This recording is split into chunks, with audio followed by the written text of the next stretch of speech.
Pak Ali mengatakan bahwa jika firman itu keluar, dilahirkan atau nuzul, apapun istilahnya yang dipakai, itu adalah dicipta. Bapak berada di pihak mana? Mu'tazilah atau Ahlussunnah wal Jamaah? Karena setahu saya, Sunnah wal Jamaah mengatakan Quran yang nuzul itu adalah ghairul makhluk. Saya konfirmasi, bukan pertanyaan. Ghairul makhluk itu bukan makhluk ciptaan, bukan ciptaan. Logikanya, fitranya, kalau di pihak Kristen mengatakan Yesus adalah firman yang nuzul menjadi manusia, disebut ghairul makhluk. Dia bukan makhluk ciptaan. Kalau Yesus bukan ciptaan, karena yang saya tahu hanya ada dua, pencipta dengan yang dicipta. Lalu kalau Yesus itu ghairul makhluk, fitranya, logikanya berarti Yesus pencipta. Kalau Yesus pencipta, itu berarti dia adalah Tuhan, karena hanya Tuhanlah sang pencipta. Di sini logika Kristen bermain. Ya.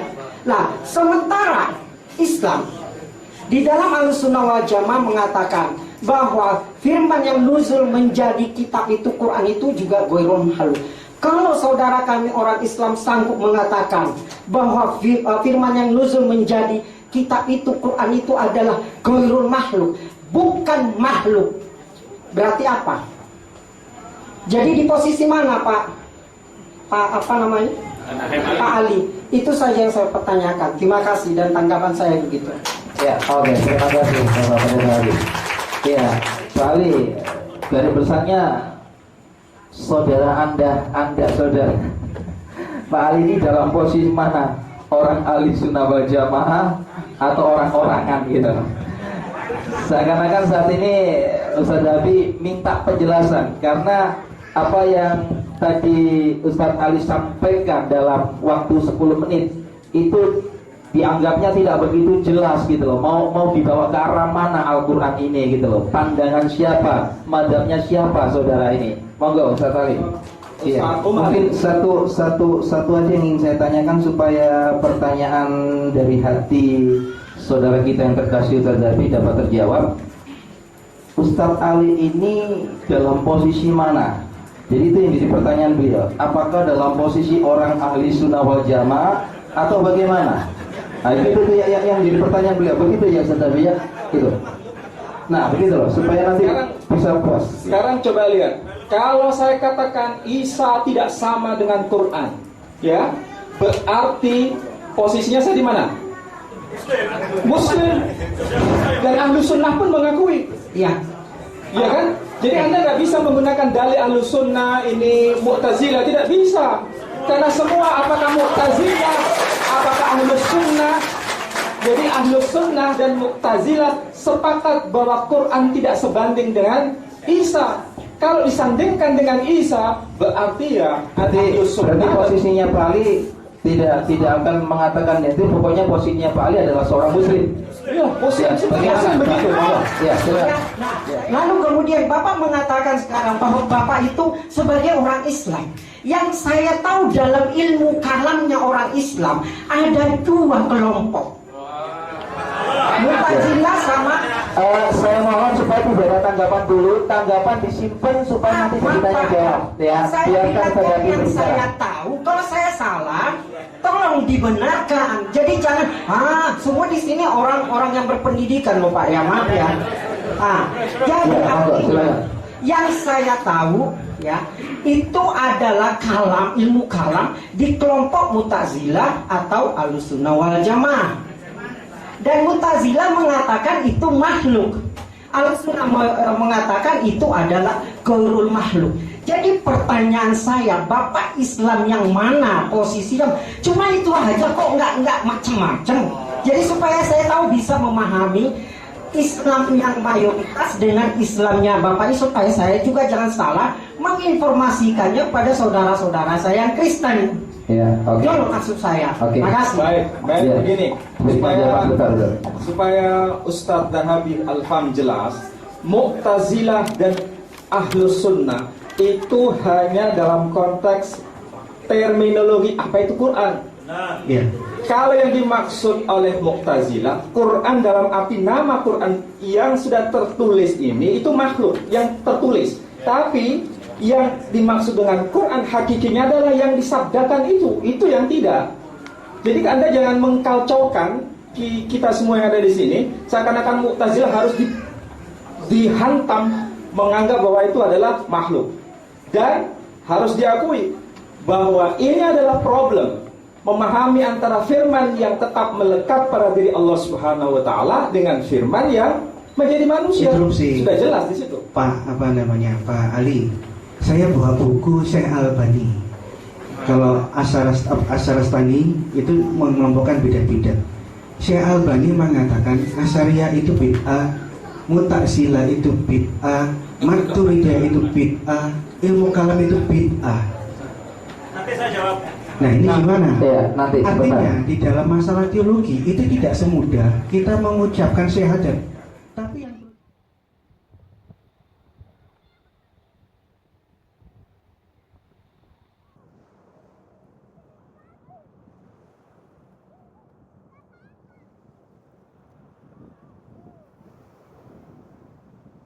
ethical point of view dari sudut pandang etis merupakan sebuah dosa. Hah? Jadi waktu kamu mengatakan, karena Quran mengatakan Allah Subhanahu wa taala itu punya merciful, benevolence, kemudian just, adil, truth, al-haq dan lain sebagainya. Ketika kamu mencoba menjelaskan itu sebagai cara kamu bahwa itu menjelaskan tentang Allah Subhanahu wa taala menurut Muhammad Asad, from ethical point of view itu dosa. Kenapa dosa? Karena atribut-atribut itu tidak menjelaskan tentang Allah. Atribut-atribut itu menjelaskan tentang ciptaan. Apa yang dilakukan Allah terhadap ciptaannya. Atau mengenai, atau dalam hubungan dengan ciptaan. Tapi atribut-atribut itu tidak menjelaskan tentang Allah Subhanahu wa taala. Kenapa tidak menjelaskan? Karena atribut-atribut itu tidak kekal. Ada dua problem untuk posisi ini. Pertama, posisi Mu'tazilah bertentangan dengan Al-Quran dan Sunnah. Jadi keberatan ini sesuai dengan keberatan dari kelompok Sunni. Ya, itu bertentangan. Karena Quran dan Sunnah seperti presentasi saya yang pertama, saudara bisa pergi dan tonton lagi. Secara jelas bicara tentang atribut-atribut itu sebagai sesuatu yang dimiliki oleh Allah Subhanahu wa taala sendiri. Allah Subhanahu wa taala sendiri yang menggambarkan dirinya demikian. Jadi kalau you mengutamakan akal, reason, logika ketimbang wahyu, maka you akan tiba pada posisi Mu'tazilah. Tapi kalau you mau menempatkan wahyu, nakal di atas dari akal, reason, logik, maka you akan menerima posisi Quranik seperti yang tadi malam sudah saya bahas dan posisi yang pertama tadi yang saya bahas. Jadi posisi yang tadi dari kaum Mu'tazilah itu adalah kontradiksi terhadap ajaran Quran dan Sunnah. Itu yang pertama. Yang kedua, bukan hanya kontradiksi terhadap Quran dan Sunnah, tapi posisi kaum Mu'tazilah itu memimpin kepada agnostisism, bahkan skeptisism, bahkan kalau you percaya bahwa atribut-atribut itu tidak kekal dan tidak mendefinisikan tentang Allah, maka you tidak punya pengenalan apa-apa tentang Allah Subhanahu wa taala. Dengan kata lain, implikasi dari posisi Mu'tazilah adalah sosok Allah, sosok Tuhan yang unknowable, blank, betul-betul blank. You tidak ada ide tentang Allah Subhanahu wa taala itu siapa. Wong kalau you mau bicara, oh dia itu pencipta, tapi pencipta itu tidak menjelaskan tentang Allah.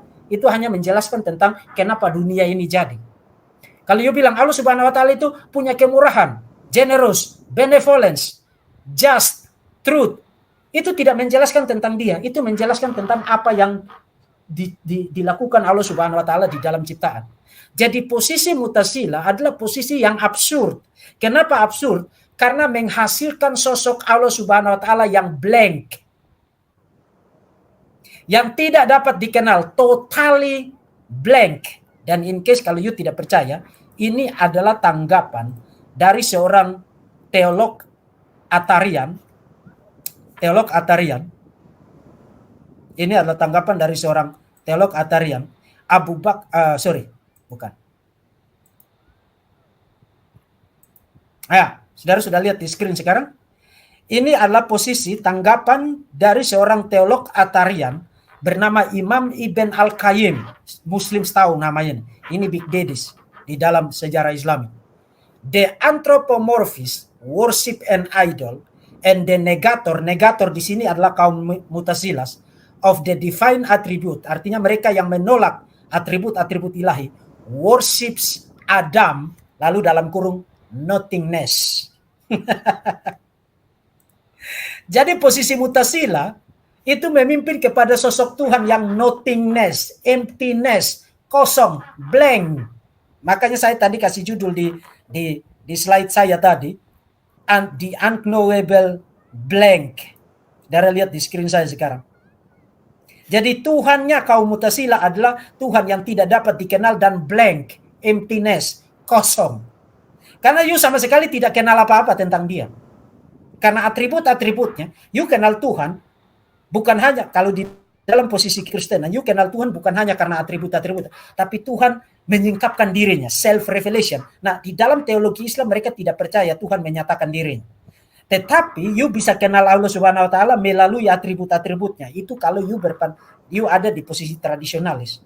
Nah, kaum Mutazilah bilang no, atribut-atribut itu tidak mendefinisikan tentang siapa itu Allah. Dan karena itu atribut-atribut itu hanya berguna untuk mendefinisikan tentang bagaimana Allah berhubungan dengan dunia ini. Nah, kelompok tradisional yang tadi dituduh oleh Mutazilah sebagai politeis balik menuduh kaum Mutazilah, kalau kamu nuduh kami politeis, Tuhanmu, Allah yang kamu gambar itu adalah Adam, emptiness, kekosongan, blank. Either way, itu adalah implikasi yang tidak sedap, seperti judul sesi live saya. Nah, kita sudah pergi kepada dua posisi ya di dalam sejarah Islami. Politeisme paganistik, blank, emptiness dari kaum Mutazilah. Sekarang mari kita pergi kepada posisi ketiga, dan ini adalah posisi dari mayoritas Muslim Sunni saat ini, khususnya mereka yang ada di aliran Asy'ari. Mayoritas Muslim saat ini mengikuti Asy'ari dan Maturidi. Nah, apa Muslim Sunni saat ini belajar dari perdebatan-perdebatan berdarah di dalam sejarah antara Mutazilah dan kaum tradisionalis. Belajar dari itu, oke, kalau kita ikuti posisi tradisionalis, maka kita celaka karena kita ini politeis. Tapi kalau kita ikuti posisi Mutazilah, maka kita ini bukan teistik sama sekali, kita ini agnostik, kita ini skeptisis, karena sosok Tuhan yang kita gambarkan adalah emptiness, blank, tidak dapat dikenal. Lalu apa cara mereka meloloskan diri dari politeisme dan Tuhan yang blank, yang empty, yang kosong? Cara mereka adalah ini, mengambil posisi irasional. Nah, kenapa saya sebut irasional? Mari perlihat, saya tidak menciptakan apa-apa. Saya akan pergi kepada sumber-sumber kalian. Ini adalah kutipan dari Hamzah Yusuf. Hamzah Yusuf, saudara sudah lihat di screen sekarang? Hamzah Yusuf, dia menulis buku berjudul The Creed of Imam Al-Tahawi. Buku ini terbit tahun 2007 dan saudara bisa cek di halaman 20. The Creed of Imam Al-Tahawi, Hamzah Yusuf. Hamzah Yusuf ini terkenal, sebuah syekh imam yang sangat terkenal. Saudara bahkan ketik namanya di YouTube, dia muncul namanya banyak sekali di YouTube. Hamzah Yusuf bilang begini, menggambarkan tentang perdebatan itu, kemudian menggambarkan tentang posisi mayoritas Sunni, Muslim Sunni saat ini. Dia bilang begini, the Mutazilah bersikeras insist that God's atribut Allah Subhanahu wa taala tidak ada had no existence, tidak punya existence yang dapat dibedakan dari esensinya. Artinya tidak ada atribut sama sekali yang kekal. Penolakan mereka, their negation akan atribut-atribut Allah muncul dari perhatian mereka terhadap posisi Sunni. Jadi mereka bereaksi terhadap posisi Sunni. The Sunnis in turn, posisi Sunni pada kebalikannya memberikan respons terhadap posisi kaum Mu'tazilah dan berargumentasi bahwa atribut-atribut itu adalah tambahan, addition to the essence. Seperti yang tadi saya jelaskan. Jadi atribut-atribut itu tidak menyatu dengan siapa itu Allah Subhanahu wa taala. Addition to the essence of Allah Subhanahu wa taala.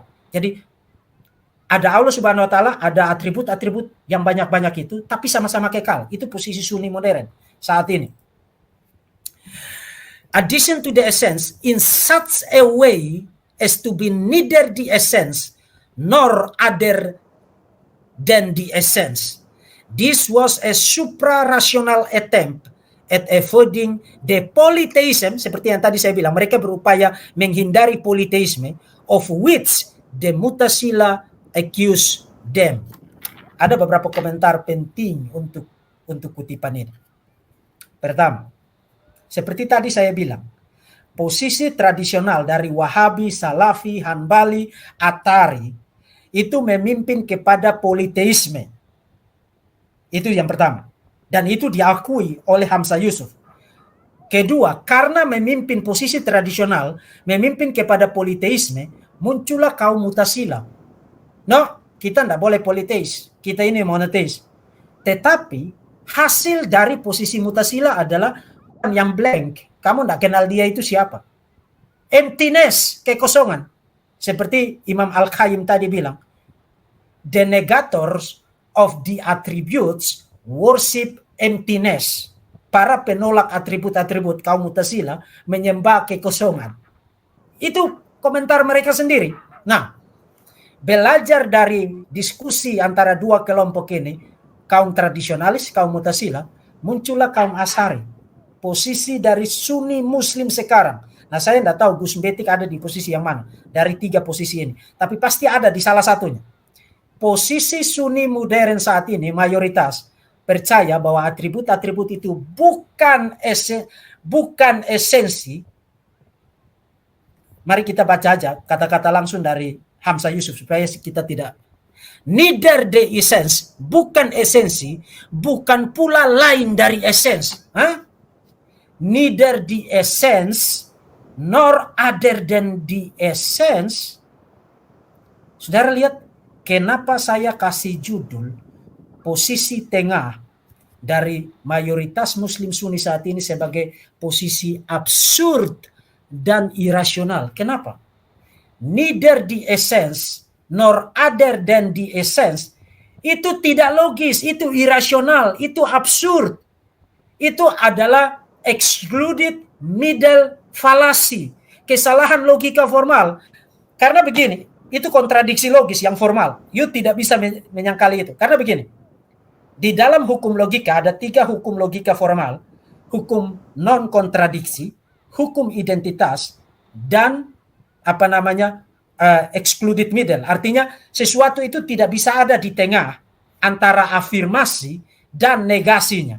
Jadi you either affirm atau you negate. That's it. You tidak bisa ada di tengah. Kalau you ada di tengah, itulah yang disebut dengan irasionalitas, tidak waras. Itu adalah excluded middle fallacy. Itu law of logic, hukum logika formal, bukan informal loh, tapi logika formal artinya tidak ada jalan keluar. No way out. Dan itulah posisi Sunni mayoritas saat ini di seluruh dunia. Jadi kalau you tanya tentang atribut-atribut Allah Subhanahu wa taala, mereka akan bilang neither the essence nor other than the essence. Bukan esensi, tapi bukan juga lain dari esensi. Ya kalau bukan esensi berarti lain dari esensi. Kalau lain dari esensi ya bukan esensi. You tidak bisa bilang bukan esensi dan bukan juga lain dari esensi. Itu tidak waras. Itu cacat logika. Itu logical fallacy pada level formal. Artinya tidak ada jalan keluarnya. Itu adalah excluded middle fallacy. Dan saudara tahu, logika falasius semacam inilah yang digunakan oleh pencuri. Saudara tahu kenapa orang mencuri? Barang itu bukan punya saya, tapi barang itu punya saya. Kalau bukan punya kamu, bagaimana ceritanya punya kamu? Bukan punya saya karena punya orang lain, punya saya karena saya telah mencurinya. Itu logika pencuri. Artinya logika tidak waras. Jadi setiap kali orang mencuri, dia menggunakan hukum cara berpikir tidak waras. Excluded middle, barang itu bukan punya saya, tapi barang itu punya saya. Kenapa bukan punya saya? Karena punya orang lain. Kenapa punya saya? Karena saya sudah mencuri barang itu.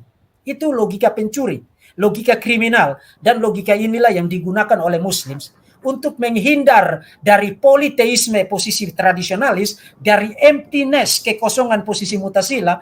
Mereka berakhir dengan absurditas, berakhir dengan irasionalitas. Jadi saudara lihat, tauhid ini apa bagusnya secara rasional? Nothing. You anut 3 posisi ini ada di dalam sejarah Islamik. You tanya Muslims, mereka ada di salah satu dari 3 posisi ini. Kalau dia ada di posisi tradisionalis, dia adalah politeis. Kalau dia ada di posisi mutasila, dia penyembah emptiness, penyembah blank, unknowable God. Bahkan you sebut Tuhan aja, atas dasar apa you sebut Tuhan? Wong you tidak tahu apa-apa tentang dia. Kenapa dia bukan? Jadi blank, emptiness.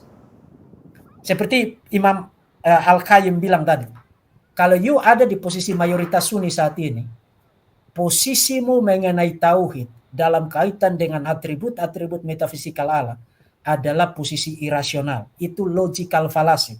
Itu bold face contradiction. Kontradiksi berwajah tebal. Excluded middle fallacy.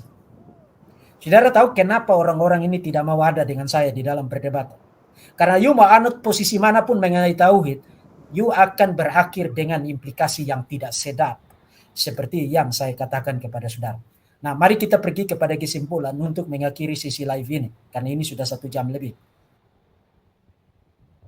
Pertama, kita simpulkan mulai dari sesi pertama sampai dengan sekarang. Pertama, klaim bahwa doktrin tauhid itu sederhana, konsensus, adalah sebuah dusta yang hanya dimaksudkan sebagai bumbu propaganda Islam. Yes. Doktrin tauhid itu tidak sederhana dan tidak konsensus. Tidak sederhana dan tidak konsensus. Saudara sudah lihat presentasi-presentasi saya tadi. Jadi kalau orang mengatakan kepadamu bahwa tauhid itu sederhana, konsensus, dia hanya menjual dusta sebagai bumbu propaganda. Tidak lebih, tidak kurang. Kemudian, jangan percaya orang mereka mengatakan kepadamu bahwa Allah Subhanahu wa taala adalah Tuhan yang diajarkan Alkitab. Tidak. The God of the Bible is spirit, roh. Allah Subhanahu wa taala itu solid, benda padat, dan punya tangan, punya kaki, punya betis, bahkan 2 tangan kanan, punya wajah. Dan atribut-atributnya itu adalah atribut-atribut yang kekal, berbeda dari esensinya. Dengan kata lain, posisi tauhid, kalau you ikuti posisi tradisional, you harus menerima implikasi sebagai politeisme yang paganistik. Pertama. Kedua, kalau you ikuti posisi Mu'tazilah, you menyembah emptiness, kekosongan, blank. Ketiga, kalau you ikuti posisi Sunni modern saat ini, doktrin tauhidmu itu irasional, absurd. Itu adalah excluded middle fallacy. Dan in fact, itulah logika yang dipakai oleh orang yang melakukan pencurian. Itu logika para koruptor, logika para pencuri. Barang itu bukan punya saya, uang itu bukan punya saya, tapi uang itu punya saya, barang itu punya saya.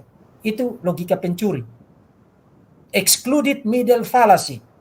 Itu adalah kontradiksi di dalam hukum atau aturan-aturan logika formal, prinsip logika formal.